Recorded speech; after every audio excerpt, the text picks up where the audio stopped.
Butata ang inabot ni KD kay Reeves matapos yabangan noong kanilang preseason game.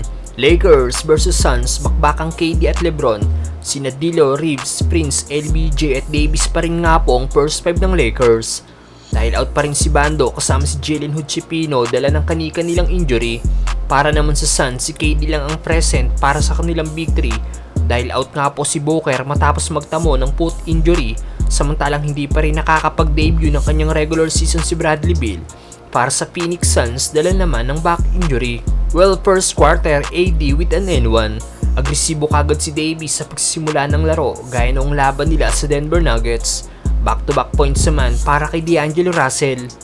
Butata naman nga pong inabot ni KD kay Austin Reeves matapos sa sarili ni KD si AR-15 noong kanilang preseason game ng too small. Nice move din ang ginawa ni Reeves para mawala ang bantay niyang si Grayson Allen. 21-5 na naman ang ginawa ng Suns para burahin ang lamang ng Lakers at tambakan ng 10 points. Last minute ng first quarter nang muling ibinalik si LBJ na scoreless pa rin sa laro. Tatapos ang unang quarter, 12 points na ang hinahabol ng Lakers.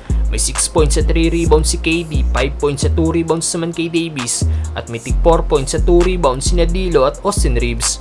Second quarter, naka-score na rin si LeBron mula sa isang layup.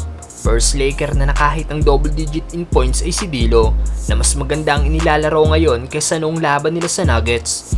Tuluyan na nga pong nakalamang ang Lakers mula sa 3-point shot ni Anthony Davis. Nakabawi naman ang Suns at nakalamang ulit ng 5 puntos mula sa 3 ni Okogie. Mainit din si KD na double digit in points na din. Naka 10 points na din si LBJ matapos maging scoreless noong first quarter. Natapos nga po ang first half, 4 points na lang ang hinahabol ng Lake Show. Leading sina LeBron at Davis sa may tig 11 points, 10 points kay D'Lo, 15 points at 5 rebounds naman para kay Kevin Durant. Third quarter, patuloy nga po sa sagutan ng puntos ang dalawang koponan.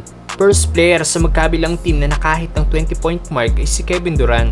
Limitado pa rin ang minuto na ibinigay kay LeBron dahil 3 minutes ang third quarter, 20 minutes pa lang ang kanyang playing time kumpara sa 27 minutes sina KD at Davis. Napako na rin si LeBron sa kanyang third quarter, 11 points. Samantalang patuloy naman sa pananalasa ng kanyang mid-range shot si Kevin Durant. At tatapos ng third quarter, balik sa 12 points ang lamang ng Phoenix Suns. May 30 points at 9 rebounds na si Kevin Durant, 17 points at 8 rebounds naman kay Anthony Davis at may 14 points si D'Angelo Russell. Fourth quarter, isang solid run ang ginawa ng Lakers kung saan napababa nila sa 2 points ang lamang ng Phoenix Suns, pero pagbalik ni KD, gumawa kagad dito ng pamatay sunog na 3-point shot. Last 3 minutes na mag-take over na sina LeBron at Davis, kaya nakuha ng Lakers ang panalo.